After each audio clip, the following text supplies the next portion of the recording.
Some dare call it conspiracy.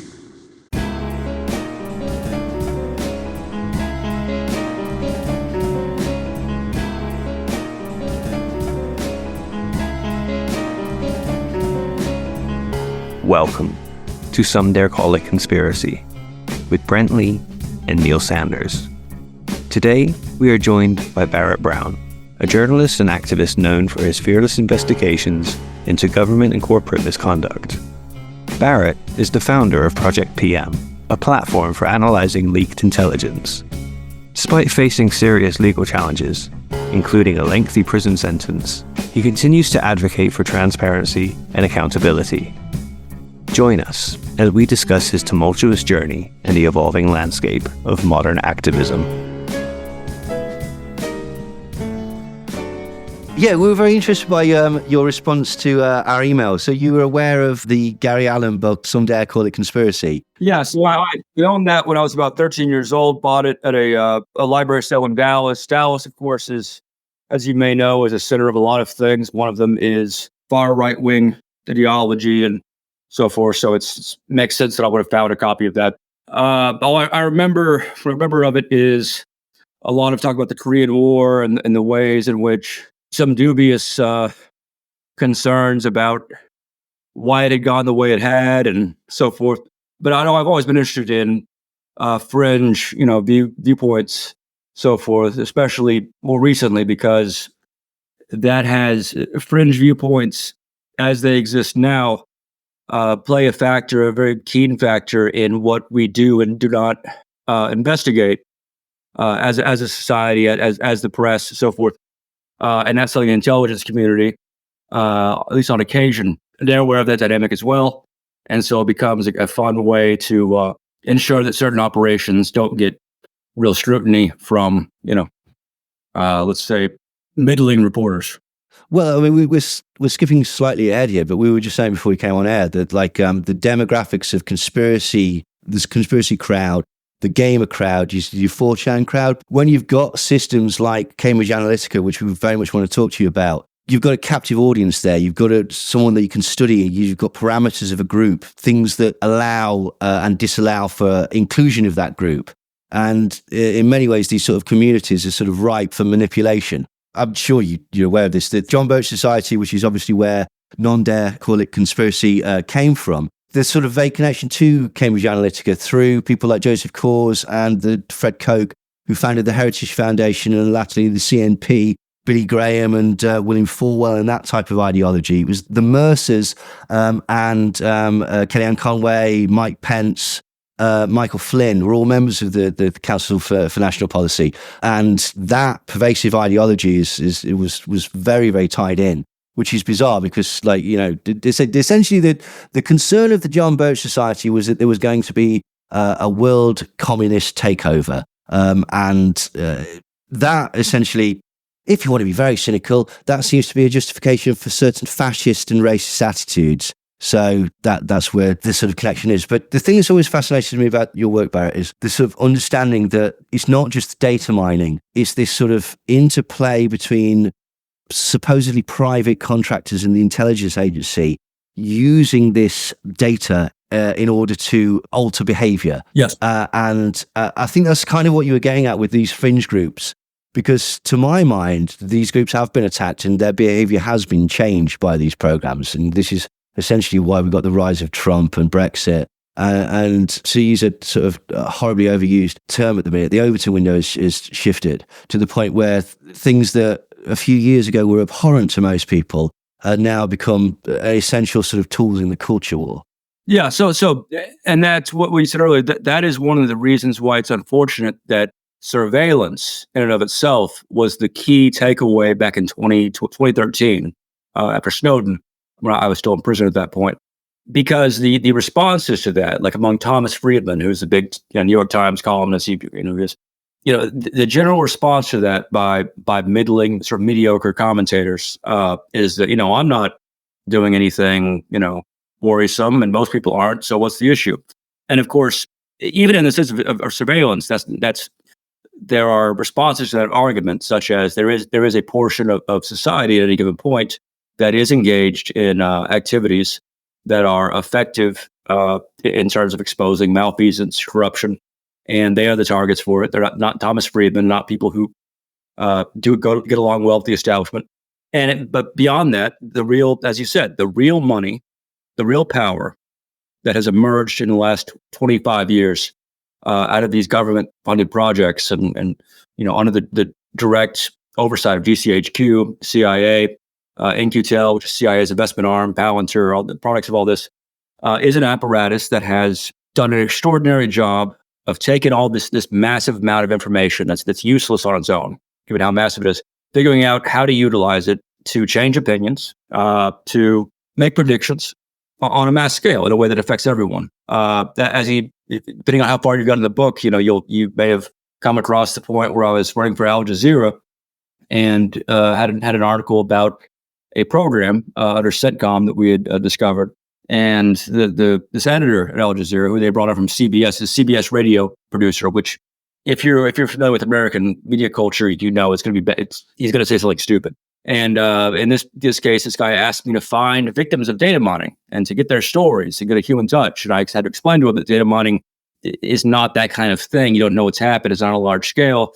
Anyway, then they ghosted me because it turns out the program was something that Qatar, which owns Al Jazeera, was on board with, presumably because it's directed at its enemies. Anyway, so that's a key misunderstanding that exists as to what it is that we're worried about, what it is that Peter Thiel, NSA, CIA, all the organizations that are inevitably captured to some extent by bad actors, what it is that they're really doing that is manifested several times with Brexit, 2016 election in the U.S., so on. And again, it's just information, it's manipulation, it's the ability to not just have a technology that does tremendous things, but to do so in a way that has thus far been beyond the ability of the press to understand it, to track it, and to give it the attention it clearly deserves. That's tremendous power. It's one thing to have an army. It's one thing to have a surveillance network, disinformation network. It's another thing altogether to be in a situation in which it doesn't matter what we expose, what gets leaked out, what we catch them doing. They're focused less on preventing leaks than they are in making sure that leaks don't matter. And they've been very successful in making sure that leaks and everything else can cease to matter to the extent that they need them to. And that's the real tragedy that we're facing here. Yeah, absolutely. I mean, people it sounds like that editor sort of understood it on the level of identity theft or stealing your credit card number or something like that. When absolutely, yes. Well, it's not. It's. I mean, it says it on the tin, so to speak. It's data-driven behavior change, and it's been employed in numerous ways that have. Bizarrely, what was strange was that we saw it. There was obviously people ignoring it in the mainstream. Or covering it to a degree and no further. Obviously, what did you think to the documentary The Great Hack? Oh, I haven't seen that.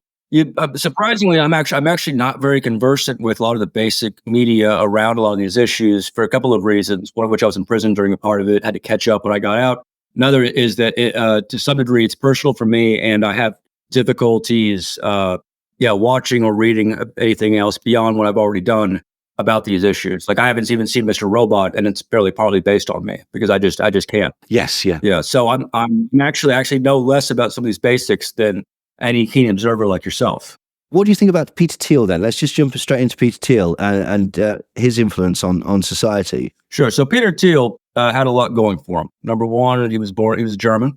He got in very early with the intelligence community and the arm of the intelligence community that was overseeing software, overseeing sort of the efforts of the CIA to make sure that however the information age, went down, that they were able to do what they felt they needed to do within those perimeters. As such, Facebook, which he was on the board on from early on, Palantir is one of his first and most dangerous firms, and a few other of his outfits got money from In-Q-Tel, the CIA's investment arm. There's also Sequoia Capital, which is even a less official version of In-Q-Tel anyway. And so he was very well positioned in 2010, 2011 to be getting contracts from the DOJ and from Bank of America and U.S. Chamber of Commerce to engage in the kinds of things that the FBI likes to engage in whenever they're allowed to do so, which they usually are. And that is tamping down on labor unions, leftists, very vanilla, very mainstream groups like Code Pink, Stop the Chamber, again, union leaders. And so they had the technology and they had the sociopathy in terms of their human resources to make that work, to have people who would spy on the children of labor union leaders, find out what Jewish synagogue they go to, try to get dirt on them, and openly talk about how they could do that so as to better accomplish the mission, which was to discredit these organizations. It was a bizarre twist of fate that because one of the participants, Aaron Barr, an ex-Navy intelligence fellow who ran his own company, because he decided to go to the Financial Times and brag about his infiltration of our operations while we were helping the Tunisian Revolution, it's only for that reason that several of our hackers went the next day and took all of his emails from HB Gary Federal, which was involved in this larger plot with Palantir, In-Game Systems, and Barrico, allowing us to stumble upon several disturbing things that even Congress started to investigate. Democratic members of Congress, mostly Black caucus members. And of course, the DOJ under Obama found common cause of Republicans in Congress, and they both coordinated to make sure that no investigation actually took place, which was, for the best since they'd already been caught, the DOJ, putting this thing in motion to begin with. And then they were caught doing several other related things in the next few months. But by that time, the FBI was had already created its strategy for imprisoning and discrediting those of us who they identified as the ringleaders of this campaign. So, despite the fact that the New York Times, even the New York Times ran an article a few weeks later summarizing our findings, that didn't stop the New York Times 3 years after that from running an article contradicting that, providing a very vanilla and again, false, like demonstrably false version of what happened, what we exposed. And with an article written by someone who a few months later then went on to work for Google at a much higher rate of salary. So this is the kind of thing we're dealing with. We're dealing with a situation in which there are no mechanisms in the U.S. anymore at all, and there never really were that many to begin with, to prevent just demonstrable malfeasance about the most important issues on the part of its staffers and editors. They protect each other, just like cops, exactly like cops, and sometimes for the same reasons. So he had an advantage going forward. So then when they were caught again in 2016, when Palantir came up in the Cambridge Analytica thing, and again, once again, New York Times eventually, that someone came to them with the evidence and they ran it.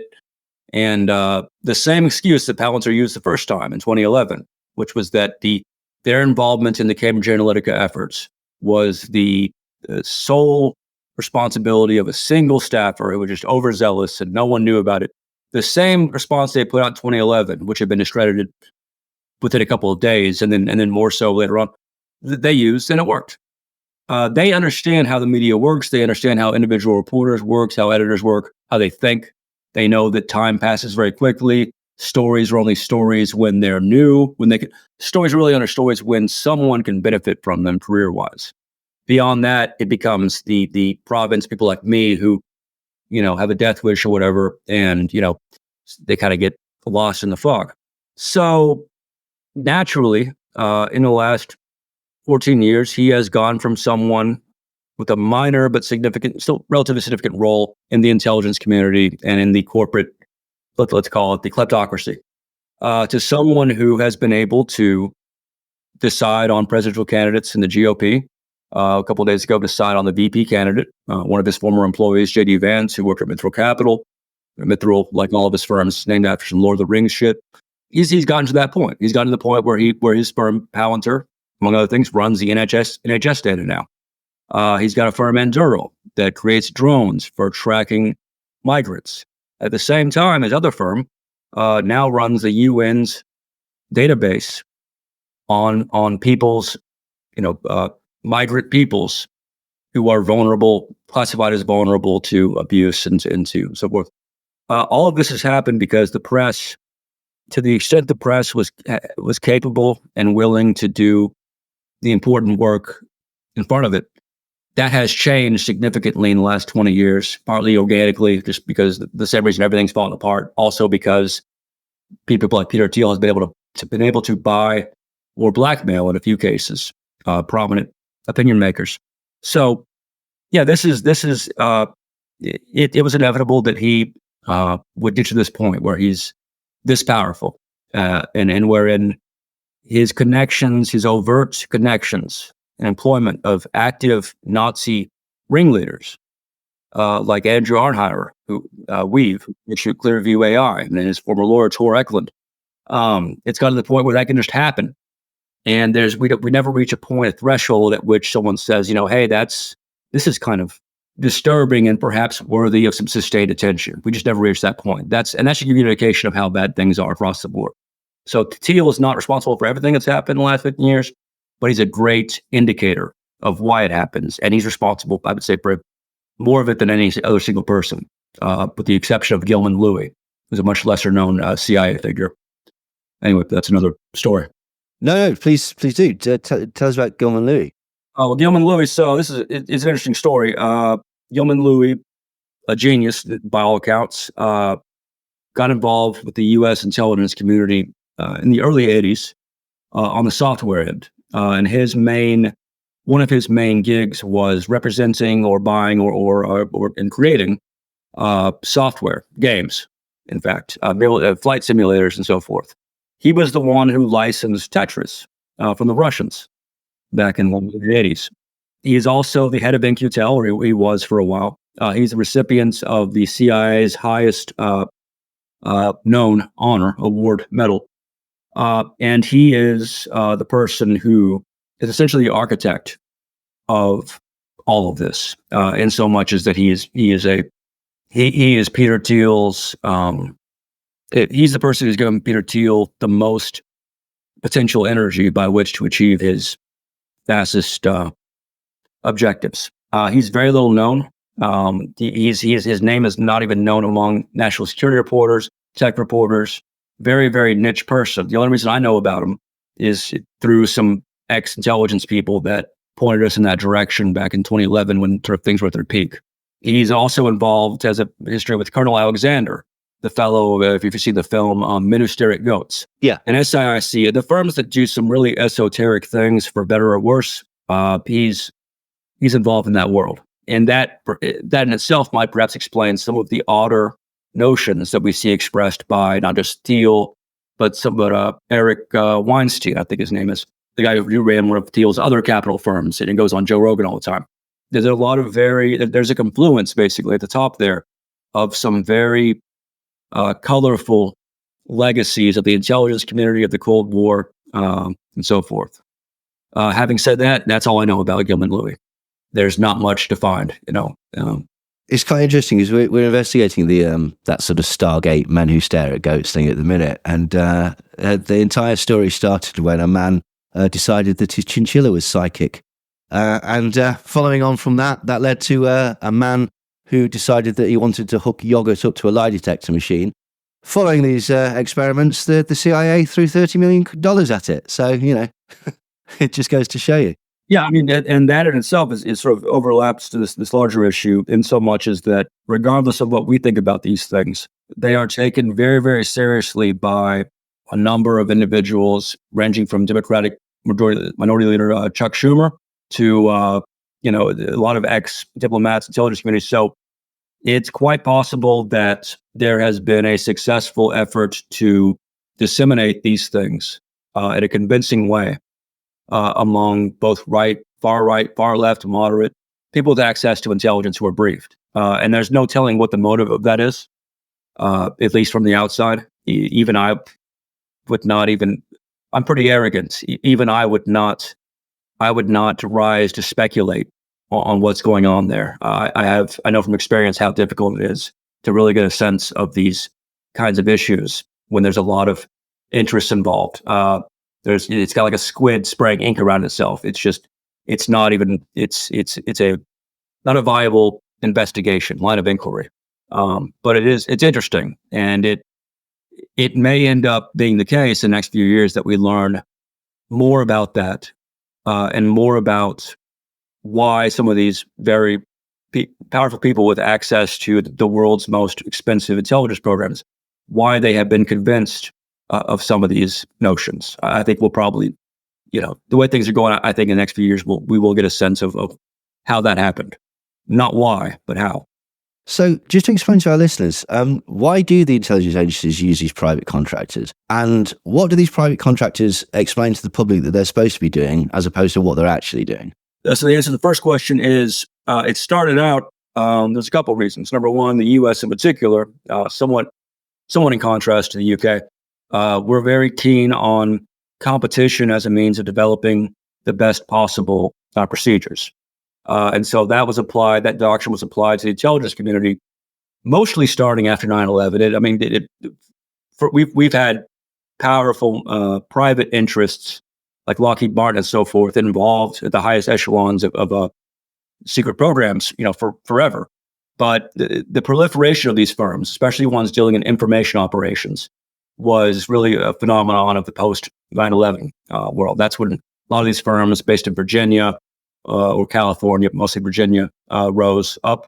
There was a lot of money to be made, both by competent people with new ideas on how to confuse, how to infiltrate, so forth, as well as hucksters who really weren't bringing things to the table, but they could get it. It's not hard to get a contract with a general who doesn't know, who doesn't care if the money's being wasted. So there was a huge opportunity for a lot of people, very colorful people, again, to get into this industry. And take the things they had learned in the intelligence community, take these skills and apply them in a way that would make them tremendous amounts of money, and also, in some cases, pursue their existing far-right ideologies. The FBI, as you may know, has very rarely been effective in going after far-right groups. They've been very public about the efforts they did make with the KKK in the 80s, but for the most part, and up until today, they're generally preoccupied with blacks, left-wing anarchists, journalists, and so forth. And which leads me to your second question: what are they telling the public? How are they going about their business with these things exposed? The answer is they don't. It doesn't matter. This is part of the larger issue where no information really matters. There's been a harmonization. There's been a diversity of sources, which is good in some ways and also bad in others. Wherein anyone, not just the crazy people, as you might think on the internet, but mainstream reporters and so forth, are never fully confronted with any fact that they might find contrary to that they might find to be a source of cognitive dissonance. Yeah. And in fact, there are career reasons not to pursue certain lines of inquiry, especially because certain lines of inquiry become associated with outlandish, conspiracy people like Alex Jones. Yeah. Whether or not those are things that regardless of their actual validity, once they become associated with Jones, and once, for instance, let's say a military contracting company can say that, then they can easily get a reporter to write, oh, there's these conspiracy theories around about this thing, Alex Jones or whoever says it.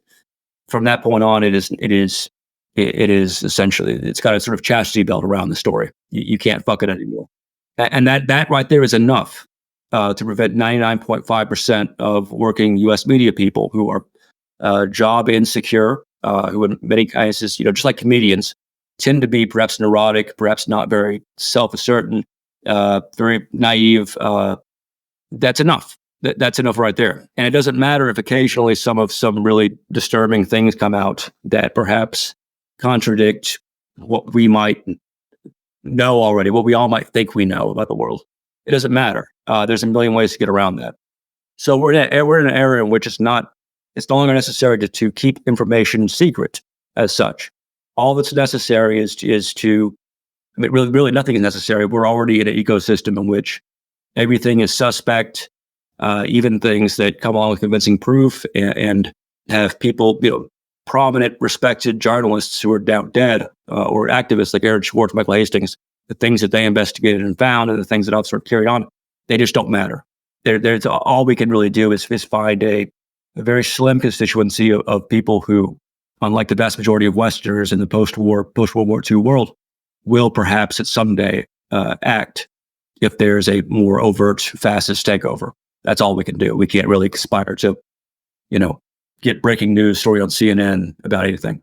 There seems to be like a sort of almost bizarre sort of reluctance on the part of the mainstream media to just acknowledge that there is actually a rise of the far right, and it's getting to the point where it is actually looking kind of dangerous. And a lot of that has been achieved, we think, by the sort of Cambridge Analytica stuff. Like you've got people like your Ben Shapiro and stuff who are financed by Wilkes Brothers and stuff like that. You've got your Dave Rubins and people like that, and your Stephen Crowders who are taking money from Kochs. Breitbart, obviously. You mentioned Weave, him and I think it was Andrew Anglin were caught sort of writing stories for the Daily Caller and for Breitbart and Milo Yiannopoulos. So this is the thing, it's multifaceted, isn't it, the disinformation. You've also got a political level of it as well. Trump, obviously, the sort of advocates of that. We're starting to see the rise of more of that type of character in the UK. Boris Johnson to an extent, certainly Nigel Farage. You're also importing some U.S. figures. Andy Ngo, for instance, who is a major figure, he has been spending more and more time in the U.K.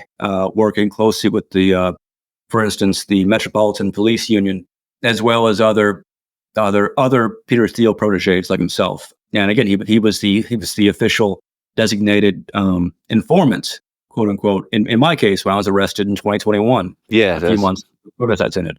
At the same time, so that's a great case study. A few years ago, Andy Ngo, and then this is actually sort of the answer to a larger question of why are so many outlets having a hard time acknowledging these people are Nazis and that they're doing Nazi things and so forth, and that it matters. One of the reasons is that there's a sort of a doctrine that's increasingly understood and practiced among people who have access to some of the more active intelligence and police outfits out there. That doctrine is that if you can approach a reporter under some pretense and get them to publish what they think is a scoop, and it turns out to be not only incorrect, but extremely incorrect to an extent that they're potentially now prone to public embarrassment, at that point, you can ensure in again, 99.99% of cases, unfortunately, that they are not going to complain. They're not going to call you out for burning them. To the extent that they do become aware that what they put out is not just incorrect, but is something that, let's say, the FBI or In-Q-Tel or in-game systems or dozens of outfits wanted them to put out, what they're going to do, unfortunately, in nearly every case, is they're going to avoid any opportunity to come clean about this. And in some cases, they're going to act like someone with their back up against the wall. They're going to lash out at the people that were perhaps victimized by the disinformation they put out. There's this, just like with business, just like with corporations, military, police, journalism and activism attracts several kinds of people. Some are eccentric nobles, quixotic, adventurers, some are, whatever, people working out their own issues. I'm a combination of those two. Some of them are, just want something to do. There's also sociopaths and even the worst things. And they, again, just like with corporations and police, these kind of people prosper. And so it's a great ecosystem in which they have the advantage.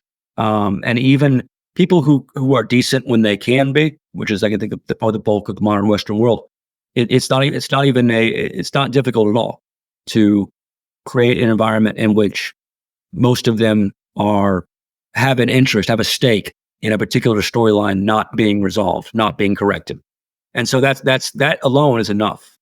There are other doctrines, there are other procedures, as you would expect from a industry, a sector in the intelligence community, marketing, so forth, that has had a long time and a lot of money and resources by which to study these things. It has brought in psychologists, stage magicians, all kind. A sector that, it really is a credit to the UK and America, insofar as that during World War II, our intelligence sector was very creative, very ballsy, willing to accomplish extremely bizarre, methods by which to trick the Nazis, by which to win the war.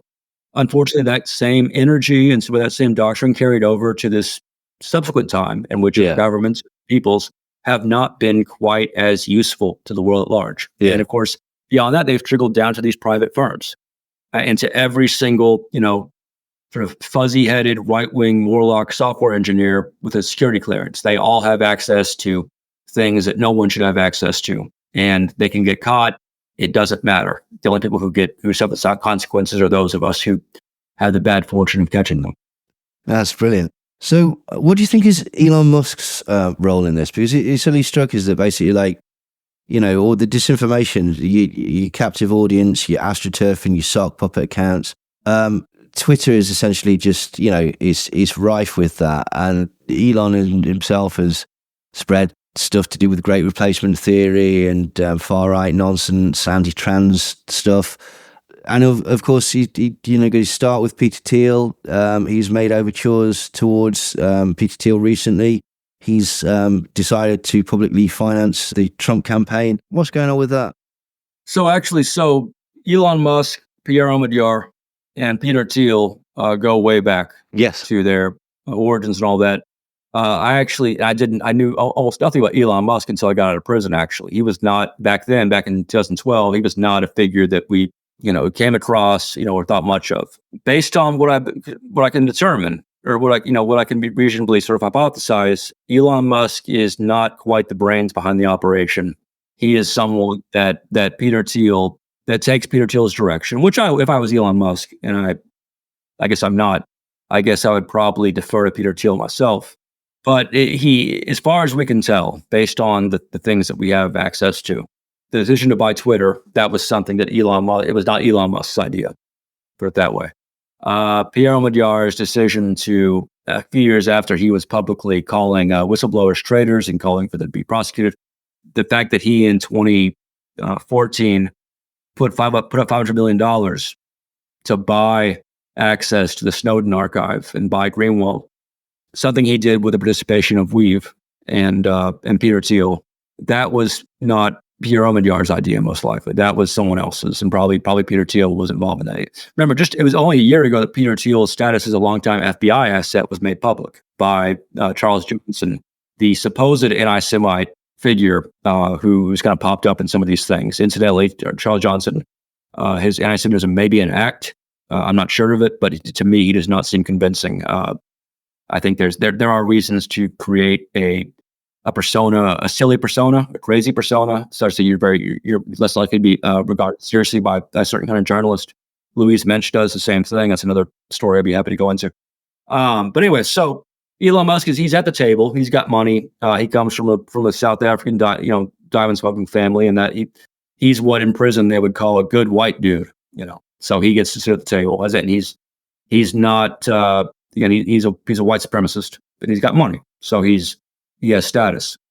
So I think to the extent that his public persona, as we see on Twitter and so forth, to the extent that really is the result of what it seems to be, which is him being a ketamine practitioner and who takes Adderall and so forth, and is just perhaps autistic in that particularly sociopathic way. That's really him, presumably. And if that really is his personality, then definitely he is playing second banana to Peter Thiel and to other individuals that Peter Thiel works with within the intelligence community and outside of it, like General Flynn. So his role is very prominent. His role is very front-facing. That may have, I don't know if that's by design, but it definitely, I'm sure the effect objectively has kind of been to make the PayPal mafia, as they call themselves, look kind of silly, inept, a figure of fun, which they are to some extent. But so was Hitler after the beer hall push, and for much later on after that. Oh, that's interesting. Oh, right. Okay. So like, the Elon Musk is there to just, to soften their image. Like, yeah. I actually don't think that's the case. I'm just saying that is the kind of thing we do. Like, we have to look at a lot of scenarios in these things when we evaluate them based on what's come out publicly about different operations. So we have to look and say, are they doing this thing again? Like, are they, this report they did on how you go about this, is that what they're doing? I actually don't think that's the case. I think Elon Musk is kind of like me in my own way. I think he's kind of a loose cannon who is a creature of impulse, of ego, of a need to seem in control and so forth. I think that's actually him. But what I'm just saying is that in general, we always have to kind of consider the options. Absolutely. We have to consider perhaps more involved, more Baroque scenarios that might seem a little outlandish, simply because we're dealing with the CIA. You have no choice but to do that. No, fair play. You mentioned Louise Mensch. Please go on, because she's somewhat dropped off. Like, she was quite a British politician, made some noise. Like I seem to remember, like right at the beginning, she sort of made some overtures of being sort of a bit sort of right on and whatnot, like a bit of a sort of activist or whatnot. So what were you going to say about her? She's very similar in some ways to Aaron Barr, to Sabo, Hector Massador from that anonymous. Similar to Emma Best, the Army counterintelligence officer that was and Wikistrat employee who later on masqueraded as an activist for a number of years. All these people who sort of come into the community, gain capital, and then gradually they're determined to be, what they are. She's very much like that. So she was a Tory MP. She was best known, I think, here in the UK back then for saying how much ecstasy and coke she had done back in the days and how it fried her brain, which is a hell of a legacy. Real tribute to, I'm sure Cromwell wishes he'd come back and just take over Parliament again. And then, right before the U.S. really kicked off, by the time I got out of prison, when the election just happened, and the Democrats were about to start contending with the possibility that there had been serious intelligence operations, involved in the Trump's election. She had some meetings that were photographed with Eric Prince and a few other members of the far right who were heavily involved. Well, he seemed to be with Flynn, Russian intelligence, some of the Duginist, sort of authoritarian figures that have persuaded, that sort of gotten a lot of converts in the West in the last 10 years. She was involved with them very closely. That's not something, obviously, that she has been willing to address or explain. Anyway, shortly after that, she emerges in the U.S. press, on CNN and so forth, as an expert on Russia. And she starts saying some things that seem plausible about Russian intelligence capabilities and what they can do, what they probably did. And then, by the time I got out, I remember this. So by this time, she was starting to say things that seemed quite outlandish, and in some cases were. And as a result of that, as a result of her partial capture of the movements to investigate Russian interference and to investigate interference in the election altogether on the Trump part. Because remember, the Mueller Commission wasn't just about Russian interference; it was about any interference whatsoever. Which is why they briefly investigated some of the firms that Mueller had actually protected under Flynn years prior, before forgetting them altogether. So her objective effect was to provide a lot of ammo for those who, for whatever reason, were opposed to the idea that Russia might have done something untoward in an election in a foreign country. They gave a lot of ammunition to the idea that everyone was crazy who believed that, who was looking at that. One of the great examples is the New Republic, one of our oldest in the U.S., one of our oldest, most prestigious left-wing magazines. It got its start in World War I, convincing Americans to go fight World War I. Great legacy. They ran an article back in early 2017 making fun of, and in fact, castigating Democrats who were calling for an inquiry into Russia's involvement, calling them conspiracy theorists, saying this was deranged, outlandish. Person I know, Leah McAlrath, who at the time was the communications director for a Texas Democratic congressional candidate, had to resign as a result of this article. Again, this was a few months before the press at large decided that this was not just not crazy, but in fact, the most likely scenario. So what I'm saying is that based on that and the direct interactions I've had with Louise Mensch, which have ranged from her getting in touch with me privately and publicly calling me a Russian agent, and then privately saying, I think you're a real U.S. patriot. And then later on, calling for me to be questioned in the disappearance of Val Broeksmit, the FBI informant who was later found dead. There's no doubt in my mind that she is the opposite of what she portrayed herself as early on. She is someone who was put in there to act crazy, discredit the investigations into whatever Russian involvement there was in the election. And I do think there was some. I don't know how effective it was. And that's also the opinion of a lot of people who used to work for her in different capacities, who booked her on different stations, and who sort of watch potential intelligence assets closely for professional reasons. That's pretty much the doctrine now. It's another great example of someone who, if you ask even pretty intelligent, pretty savvy reporters, like, oh, she's crazy, you don't even think about her.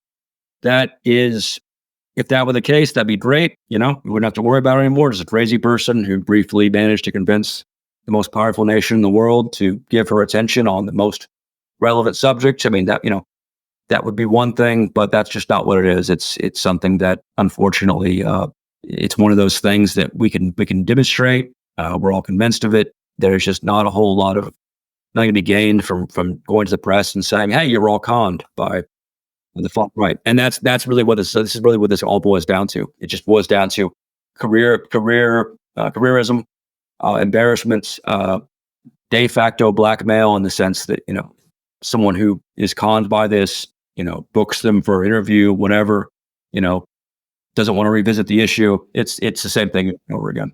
Yeah, that's an interesting point. But it is strange though, because it's almost as if it's sort of self-insulated. You cannot to reveal all the sort of disinformation that's happened is to essentially call the audience rubes or whatever. Exactly. And there's nothing. I mean, all the sacrifices the last 20 years, last 30 years that the U.S. talks about how we're ready to sacrifice this. This is a big part of our ethos. We're very big into the soldier, the revolutionary, so forth. Freedom isn't free. When it actually comes down to admitting an error that might potentially make us feel bad about ourselves, might destroy our sense of ourselves, might hurt our career, might make others laugh at us, there is, again, and this is not an exaggeration, I wish it was, there is almost no one, even including people who are very prominent and respected in the transparency community, whistleblowers, there is almost no one who is not vulnerable to that method. The method of associating someone with an error. Yeah, blotting that copybook forever, essentially. Yeah, it's human nature is basically is something that it's something you can study over 100 years, and something you can create doctrine on. It's something you can manipulate, and that's something that is really hard for a lot of people to acknowledge, even though it's quite obvious and clear. And yeah. So that's what it boils down to. If we were all robots, if we were a sort of a sentient AI with no egos and all that, this would all be sorted out in 10 minutes. Well, Elon's on it, so that might happen.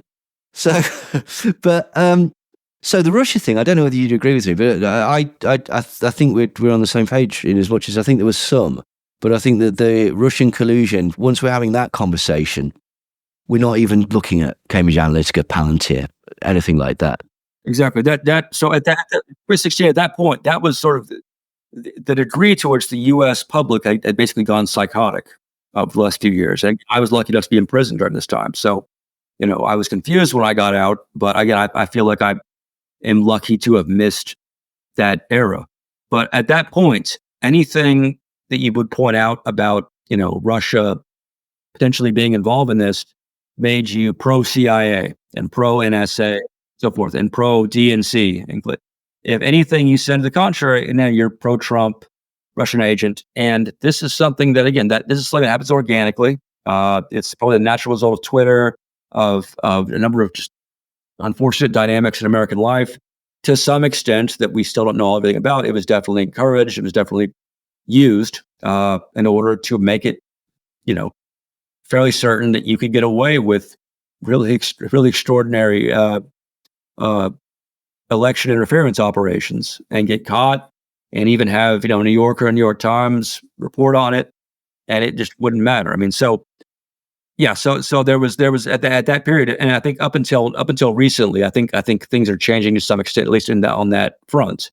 Obviously, the Russian invasion of Ukraine sort of reignited this difficulty in going after the FBI, the CIA, which once again are able to sort of harness that situation, portray themselves as the defenders of the U.S. and the exact opposite of the Russian disinformation state.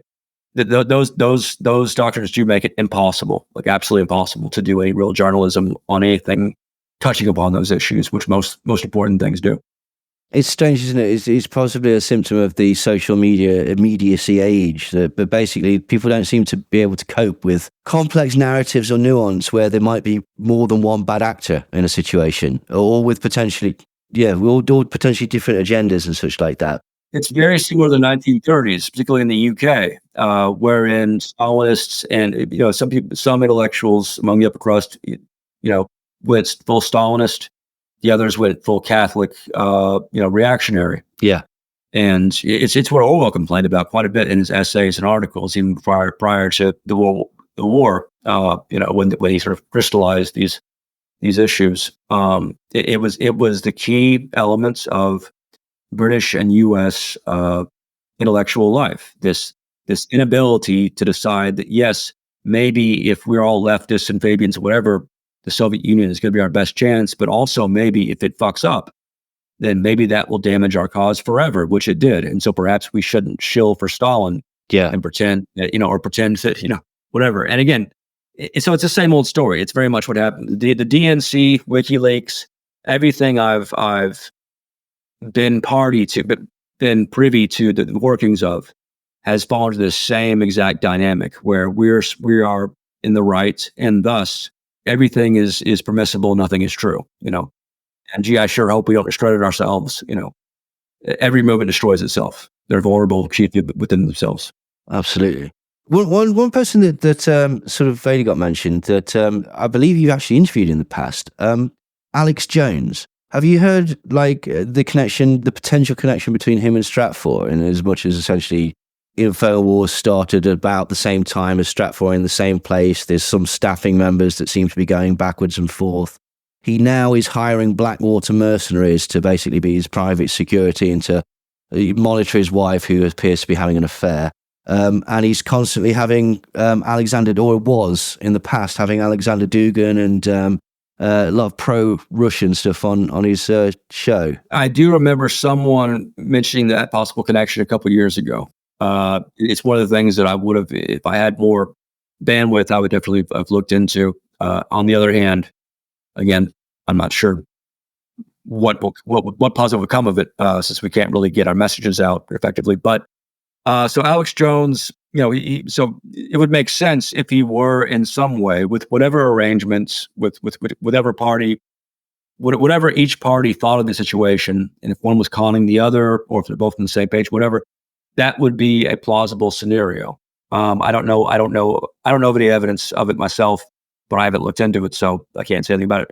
He has always puzzled me, because back in the early 21st century, when he got his start on cable access in Austin, Texas, where I was living at the time, he seemed sincere.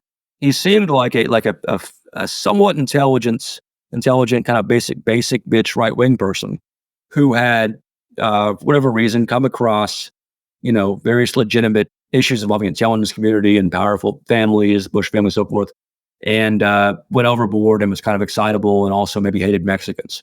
Like, that's the impression he gave off. And I did interview him for 2002 for some minor magazine, and so I had the opportunity to meet him. I met him with a friend of mine, a Lebanese woman, and when I went off to go to the store real quick, and he started telling her about the Jews and stuff, and which is odd, because even at that time, Alex Jones purported to believe that the government was trying to shut him down, was trying to discredit him.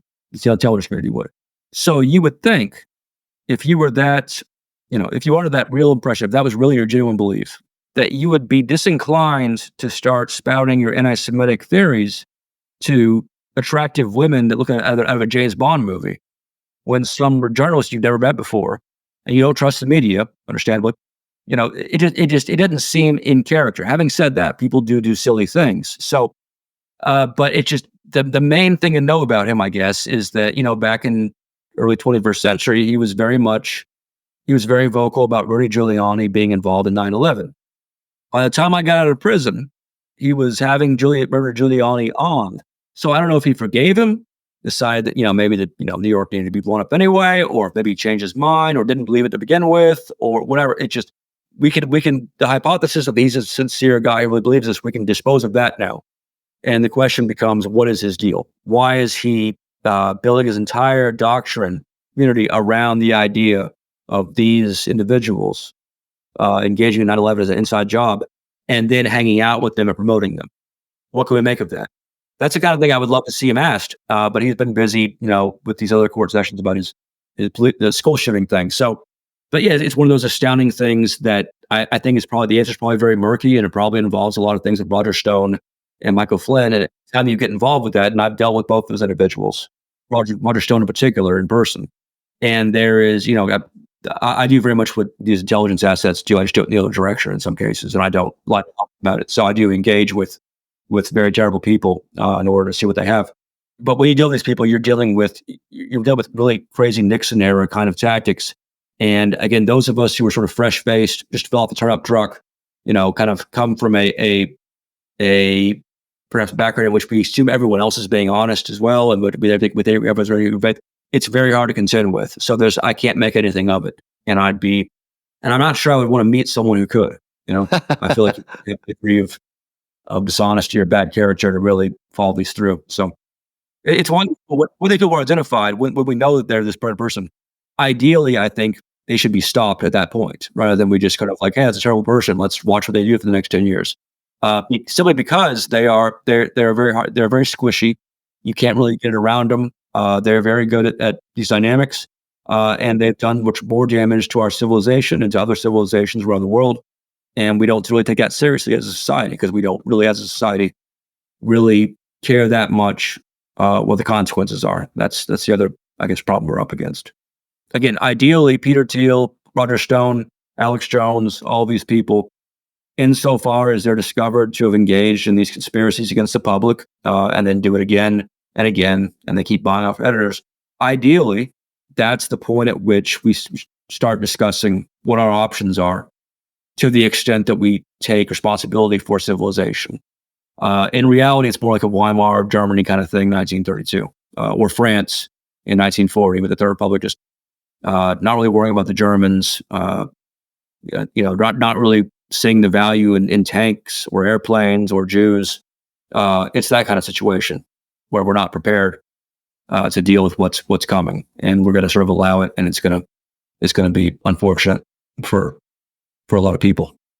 Yeah, I mean, the answer could be that Alex Jones is John Birch, essentially.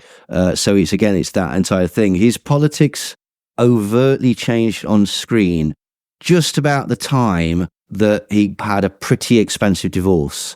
And also at the same time, it later came out, I forget exactly where this came out, but he was actually financed by, he was considered part of the Trump campaign. Were you aware of QAnon and Pizzagate? Did they ever sort of get on your radar? So I was still in a halfway house in Dallas without access to computers or phones at that point. So I caught the snippets of it. Obviously, since then, QAnon has continued to be a factor. So I've had the chance to to hear from some people who investigated on different capacities, and it's a difficult thing to really. It's an easy thing for grifters to kind of say like, "Oh, I'm investigating Pizzagate, and or QAnon, and here's the answer to it." It's one of those things. A lot of people have made a lot of money and got a lot of traction doing. I think it's a very difficult thing to, aside from broad assessments we can make, like Michael Flynn is almost certainly involved in some way. There seem to be a lot of either perhaps intentional red herrings around it. Yeah. Oh, yeah. Yeah. So it's like they can end up wasting your time essentially with nothing to show for it. As a consequence, I have not followed it as closely as a lot of other people. So I actually know less about it than any reasonably honest, competent reporter, so forth. It's all nonsense. We've described it in the past as like politics for people that like wrestling. Yeah. It was to get people that weren't engaged with politics in any way. Sure. Interestingly, the McMahons, Vince McMahon was part of the Trump campaign as well. So they had that. Yeah, no, seriously. In fact, a friend of mine who was very into wrestling, when Trump first came on the scene, when he's doing Stone Cold Steve Austin. He's literally doing Stone Cold Steve Austin. Whether that is accurate or not, I don't know. This guy is very well into that and stuff. So, but it's fascinating that, it's about appealing to people, isn't it? Absolutely. And successful intelligence operatives, information operatives, they draw from established, successful scams, media, art, they pick and choose from things that have been tested over time for thousands of years, from cold reading to whatever. And they put together a chimera made up of parts of those things. And they're obviously very successful for obvious reasons. So that's what we're up against. Well, that's why it's important that there are people like yourself who are prepared to sort of like sift and wade through the disinformation. But I've noticed that we've had you for an hour, and I'm very conscious that your time is precious. Are you all right to just answer a few more questions about your book? Absolutely. Now, my time was precious years ago when I had a real access to the press. Right now, there's no point. It doesn't matter. Brent had a question about 4chan, actually, just before we dive into your book, if that's all right. That is all right. Well, just about 4chan culture back in the day and its dalliance with conspiracism and conspiracy theories. And I see like back in the day, it was more as a joke. And now obviously QAnon has kind of took over 4chan and 8chan and it doesn't seem like it's a joke anymore. Sure. You mentioned twice when you got out of prison, you realized like everything had changed. You know, people had lost their minds or these conspiracies were going around. So like you saw the culture shift and change or the way it used to be and the way it is now. Like, how do you just feel about that whole situation? The initial culture of 4chan and its sort of adjacent venues back in between 2006 and 2010 was not at all interested in or prone to those kinds of conspiracies without evidence. It was a very cynical, very jokey. It was above that. Whatever individual political inclinations or whatever vulnerabilities individuals might have had that they might would have believed, that was not a venue in which you express those things or anything that was serious. It was not that kind of forum. In the activist phase, 2010, 2011, the operations, the actual things that were reported on that mattered, like sometimes didn't matter, but reported on anyway, all of that had shifted away from 4chan itself to several IRC servers that had been created in the course of the Church of Scientology campaign. As such, the culture was, in some parts, had a portion of it had the DNA had come from 4chan, but increasingly, as of people like me, who, like again, I did read 4chan back in the day. You know, a lot of my friends say, "Well, it was quite a funny thing," but it gradually took on this other ingredient of people who didn't come from 4chan, didn't come from B, were not necessarily comfortable with that culture. And really, no decent person is to the extent you see the extent of that culture. I mean, there was lots of fun, again, lighthearted stuff. It also attracted people who are just disturbing, people with seriously disturbing mental issues, who are, many of whom were gradually recruited as FBI assets, and some of whom are very successful and remain today. Weave was one of them. There are a number of others heavily involved in putting out disinformation about activists who were being prosecuted, including myself. So when I got out, it was like a guy for the Atlantic, a reporter for the Atlantic, was interviewing me. He was having to explain to me, what was going on at 4chan. And he gave me a sense. I got a sense, this right-wing variant had come out. It had become weaponized, and it had a lot more structural establishment support than we did, which is understandable. That's always the case. The left wing. No, it's like Hegel. 4chan is like Hegel. I wrote that in the book. It gave birth to a left-wing variant, a right-wing variant. Both were inherently nonsense. Both draw from the same stream. And as with things from the 20s, from about 1920 onwards in the West, wherein, of course, the U.S. and Britain and all that were all very quick to go after the Bolsheviks and the Russia, the left-wing variant, or supposedly left-wing variant, for this, by the same nature. Churchill and all them were fond of Mussolini, and the right-wing variant seems to them like their kind of people, initially at least. Same thing with most fascist movements, and same thing in most modern nations. Right-wing groups can coalesce with the police. They tend to have institutional support because they do respect certain institutions, and a lot of those institutions are frequented by the same kind of people. Hence the intersection between police and white supremacist groups. Just a couple of days ago, Black woman in the U.S. was shot, unjustified, by a white police officer with a Viking calendar tattoo on his arm. We call it race warriors. It's a big thing. So this Atlantic reporter explains to me, and that's the metaphor I came up with then. It said it's very much like the 1930s. We have a Hegelian left, Hegelian right, or it's like the central steps, giving voice to different waves of barbarian horsemen who then come and wreak havoc among the settled cities and so forth, whether it be the establishment. I happen to have liked the horde of barbarians that I was with because I had a degree of control over it. To some extent, we were able to focus on actual criminals of the worst sort. We were able to achieve some success, not as much as perhaps we could have. And so obviously it was so the conspiracy element of 4chan with the slash poll thing, where a lot of the QAnon stuff was incubated, that was not a thing in any respect back in my day before I went off to prison.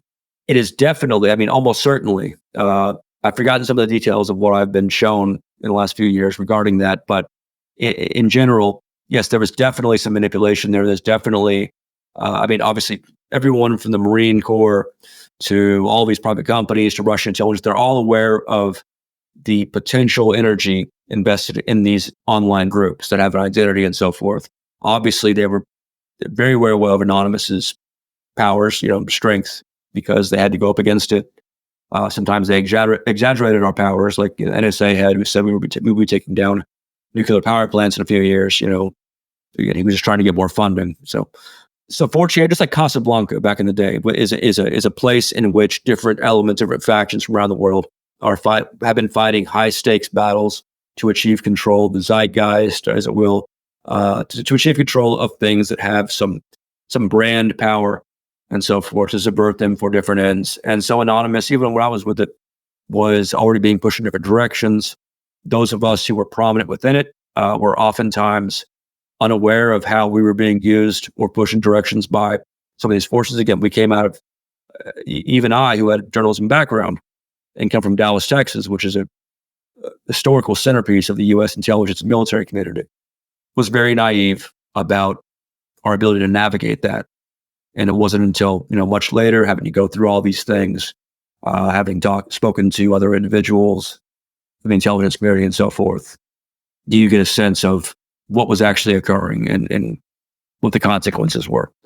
So it's not surprising in retrospect. I mean, if I had known all this in 2012, or any observer did, you could have predicted that, yes, this will be used by elements of the U.S. military intelligence community, the far right-wing faction of the FBI and so forth, and these other individual billionaire actors. They will use this as a petri dish to create something that they can work with. And they did successfully.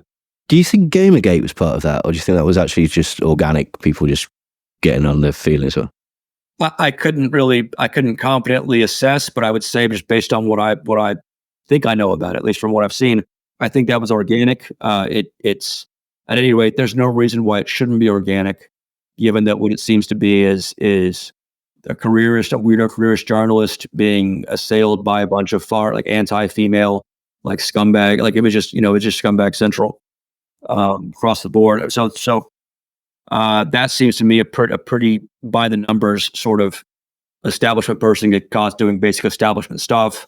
That person happens to be a woman in the gaming industry, which is we don't have to wonder if there are organic, just mass amounts of just Morlock level behavior within that community. I do think it was organic for that matter. Having said that, I do know that some individuals that were involved in that did later emerge in more serious capacities. But I think that's because those things are a great recruiting ground.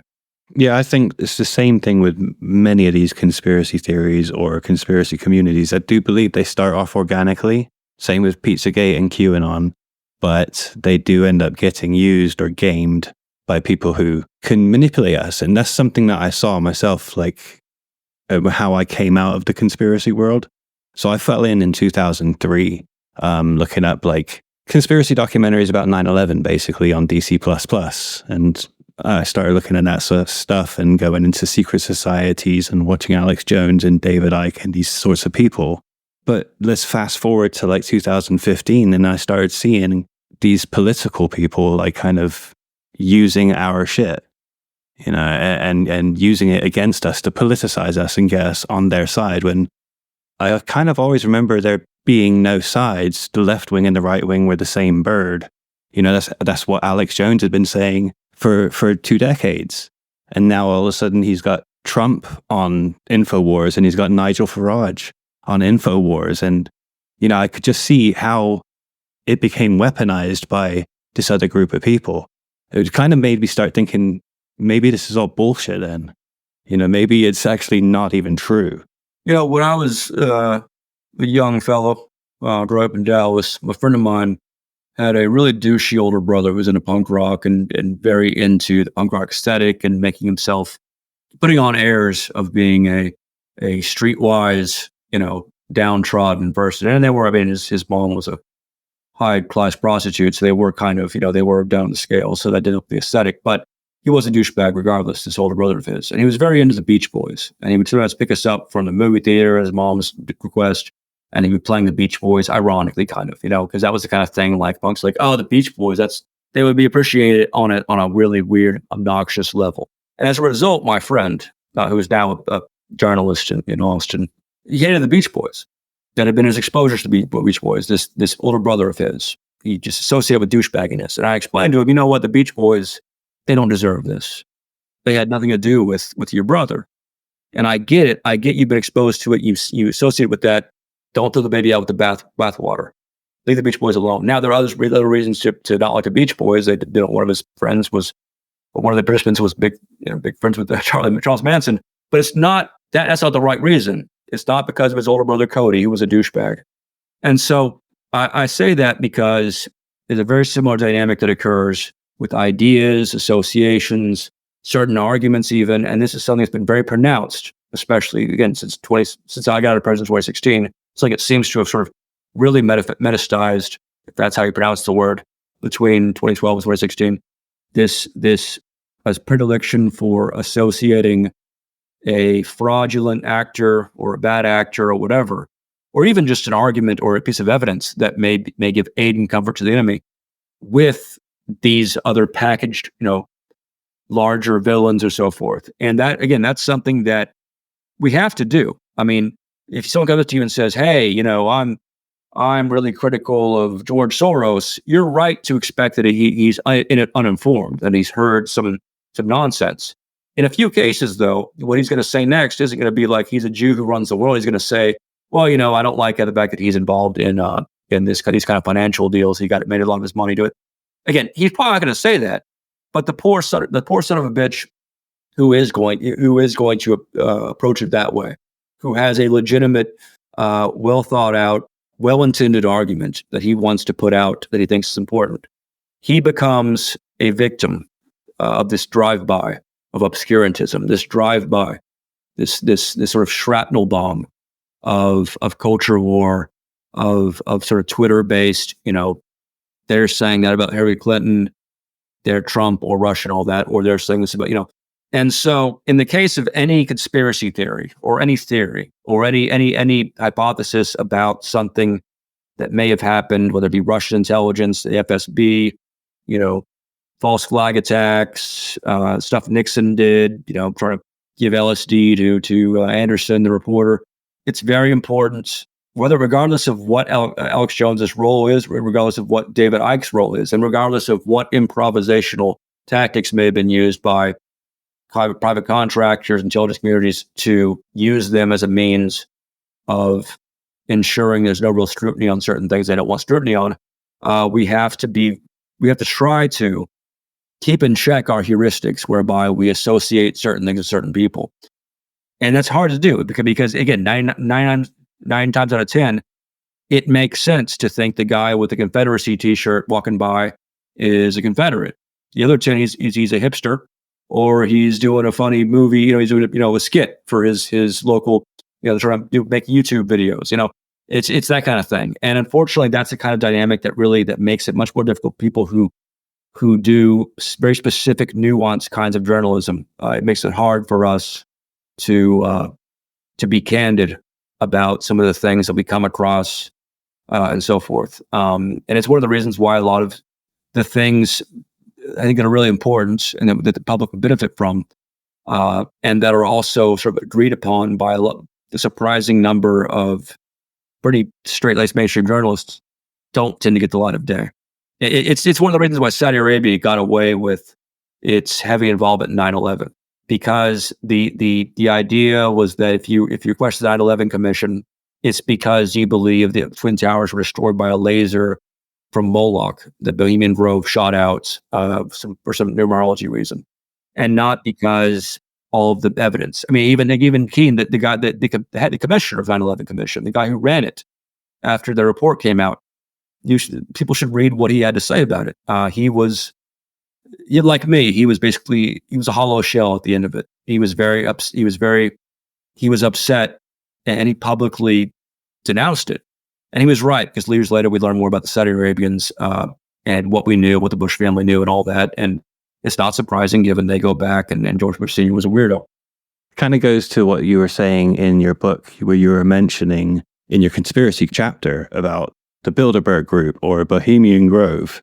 There are conspiracies there, like the lobbying. Yeah. We've said it many times on our show because we did a show about the World Economic Forum, Bohemian Grove. Nixon gave his favorite speech. Nixon gave Bohemian Grove. Yeah, exactly. So there are like proper conspiracies there, but it doesn't seem like they're sexy enough for people like Alex Jones, or even like what I was into. I was into some really deep shit. Like I always say it was like proto-Q, because I really followed William Cooper and David Icke. So I kind of like believed in this satanic pedophile elite, like secret society that was running the world. And being able to strip that away and see what the actual kind of conspiracies really are, like the people being corrupt, covering shit up, which also, again, another brilliant point that you bring up in the book is your experience with journalism and the press room kind of rips apart any idea of there being a grand overarching conspiracy.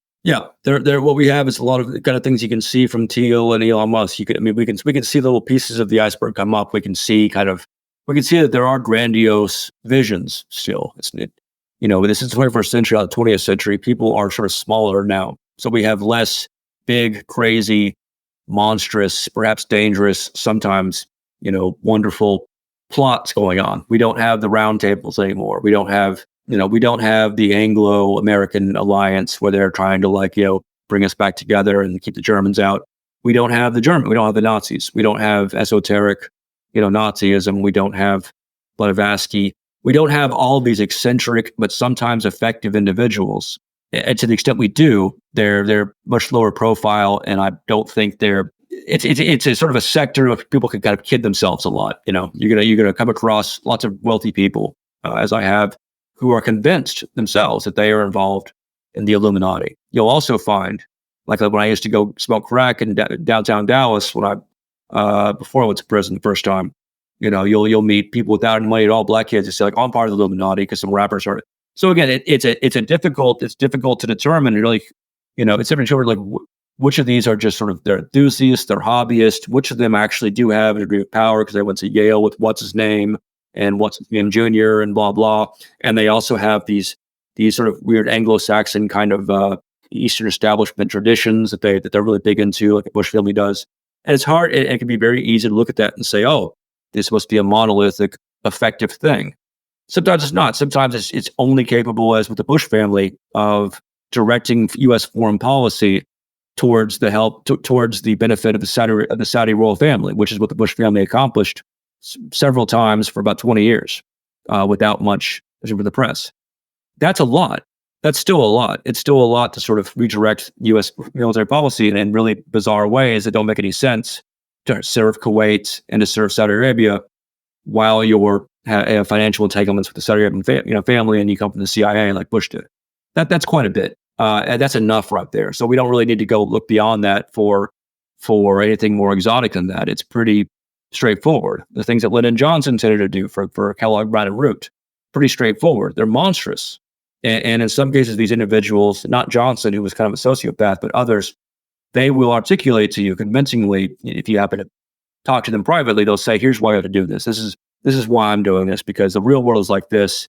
I have not just the right, but the duty to engage in this seemingly monstrous crime to achieve this greater good. That's essentially what the Democratic National Convention has been for quite a while. It's been quite understandable because you're up against the Republicans. It's very easy to say, no, I've got to go talk on Wall Street with this guy. I've got to hang out with Epstein, take his money, blah, blah. Oops, now I'm kind of tied to that. That's going to look bad. Luckily, so is the Republicans, blah, blah.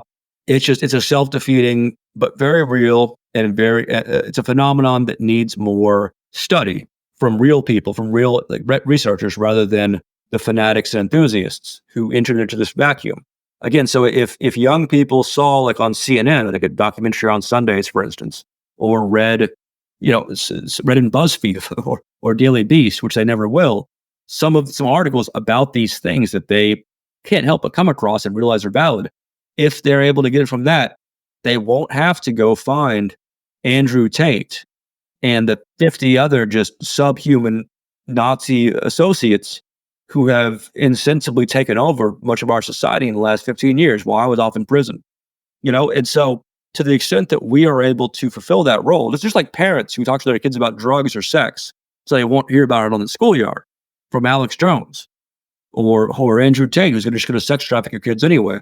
We have to be good parents in that same sense to the public and be like, yes, the things that you're interested in, they are things you should be interested in. You're right to be curious about this, and you're right to sense that you're not getting a very, very helpful version of this in the main press, either because they're incompetent or because they're afraid of looking silly and there's peer pressure or whatever reason.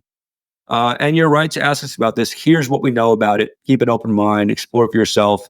People get wrong. That's how we need to be. And by we, if by we I mean the mainstream press, from The Economist on down, it will never happen. You go look at the 90s. You go look at like Siskel and Ebert. They reviewed a documentary about Waco. Back then in the 90s, although issues regarding Waco and the Branch Davidians and the FBI, they were already associated to some extent with the far right. Understandably, it was not yet considered outre. It was not considered out of line or inherently crazy to look into what happened and castigate the FBI. So if you go on YouTube and look up Siskel and Ebert's review of this Waco documentary, it is night and day. It is vastly different than the tone we have today, where a lot of the center left and all that thinks that they have that it's their duty to just dismiss things as conspiracy theories because there's a vague association with the far right. Unfortunately, that's happened with the deaths of Val Broeksmith, Michael Hastings, Kevin Gallagher, other people, Darren Schwartz, other colleagues of mine who have died. And then they all tend to die on our side. That's happened quite a bit, where they die and then perhaps someone on a forum somewhere says the Clintons killed them, and then a person from Vice or BuzzFeed writes an article, oh, there's conspiracy theories about the Shirley's. They don't look into what they were investigating beforehand. They tend not to look into the recordings they put out of their meetings with the FBI. Nothing is looked into openly.